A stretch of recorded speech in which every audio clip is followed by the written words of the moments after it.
ये है talks news network और आप देख रहे हैं पॉलिटॉक्स, राजनीति का कच्चा चिट्ठा। पिछले कुछ दिनों से समाजवादी पार्टी के साथ गठबंधन में शामिल ओम प्रकाश राजभर ने सपा प्रमुख अखिलेश यादव के खिलाफ मोर्चा खोल रखा है। यही नहीं, उन्होंने तो ये तक कह दिया कि अगर अखिलेश यादव उन्हें गठबंधन से अलग होने के लिए आज कहेंगे तो वे आज ही अलग हो जाएंगे। इन सब के बीच योगी सरकार ने शुक्रवार को ओम प्रकाश राजभर को 22 श्रेणी की सुरक्षा दे दी है। योगी सरकार के इस फैसले के बाद से सियासी गलियारों में अलग तरह की चर्चाओं ने जोर पकड़ लिया है। सियासी जानकारों का मानना है कि जल्दी सुभाषपा अध्यक्ष ओम प्रकाश राजभर योगी सरकार में मंत्री बनने वाले हैं। शुक्रवार को उन्हें 22 श्रेणी की सुरक्षा मिलने के बाद जब सवाल पूछा गया कि भाजपा से आपकी नजदीकियां कई सवाल खड़े कर रही है, तो उन्होंने कहा कि समाजवादी पार्टी के से गठबंधन टूटेगा तभी किसी से बातचीत होगी। अखिलेश यादव की ओर से तलाक तलाक कहा जाएगा और हम कबूल है कहेंगे।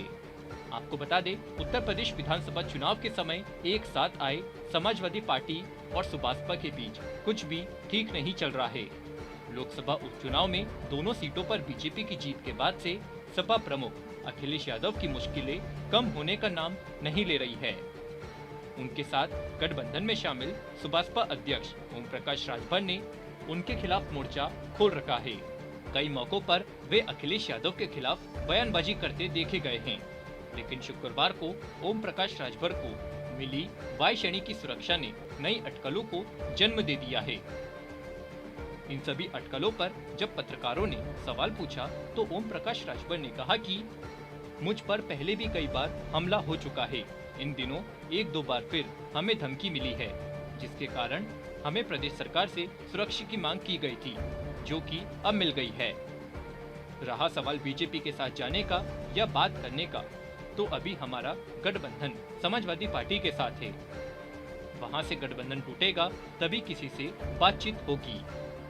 वहीं जब पत्रकारों ने ओम प्रकाश राजभर से पूछा कि गठबंधन कौन तोड़ेगा, आप या अखिलेश यादव, तो उन्होंने कहा कि अखिलेश यादव ही तोड़ेंगे। वहां से तलाक तलाक कहा जाएगा और हम कबूले कहेंगे। वहीं जब पत्रकारों ने ओम प्रकाश राजभर से सवाल पूछा कि क्या वे गठबंधन से अलग होने के बाद क्या वे बीजेपी के साथ जाएंगे, तो उन्होंने कहा कि देखिए, सपा से गठबंधन टूटने के बाद हमारी प्राथमिकता बहुजन समाज पार्टी है। जब बसपा से बात नहीं बनेगी तो किसी और से बात होगी। अभी तो लोकसभा चुनाव से पहले कई दल आमने सामने आएंगे। भाजपा से फिलहाल ऑल इज वेल नहीं है। यही नहीं, पत्रकार वार्ता के दौरान ओम प्रकाश राजभर ने अखिलेश यादव पर फिर से निशाना साधा और कहा कि आजमगढ़ में गांव-गांव हम लोग मीटिंग करते थे, 13-14 डेली मीटिंग हम करते थे, सभी लोग हमारे नेता लगे थे। और संगठन का न होना और नेतृत्व का न होना अखिलेश जी का न आना चुनाव हारने का कारण बना। हम बार बार कहते थे कि देखिए, ये लड़ाई एक आजमगढ़ का नहीं है, इसका मैसेज पूरे देश में होगा, ऐसी को आधार बनाया जाएगा। तो अखिलेश जी नहीं आए तो हमने इतना खाली कह दिया कि भाई एसी से निकल करके नॉन एसी का भी मजा लेना चाहिए। तो नॉन एसी वाला मजा तो नहीं है लेंगे। ये बात खरी लगी, मतलब उनको नागवार लगा, तो इस नाते गुस्से में आकर के कहा कि आपके वोट की जरूरत नहीं है।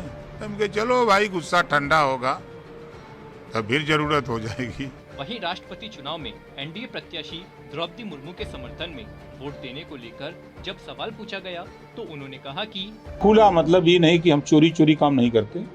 जब इधर से वोट नहीं मांगा गया तो उधर खुल करके आप लोगों के सामने हमने कहा कि भाई हम द्रौपदी मुर्मू जी को हम अपना अच्छा वोट डलवाएंगे, देंगे। हम माननीय मुख्यमंत्री जी को धन्यवाद देता हूं कि जिस तरह की घटनाएं घटी उसको देखते हुए जो रिपोर्ट आई उस पर इन्होंने 22 श्रेणी की सुरक्षा दिया। इसके लिए हम माननीय मुख्यमंत्री जी को धन्यवाद देता हूँ। PoliTalks bureau, UP. ये है टॉक्स न्यूज नेटवर्क और आप देख रहे हैं पॉलिटॉक्स, राजनीति का कच्चा चिट्ठा।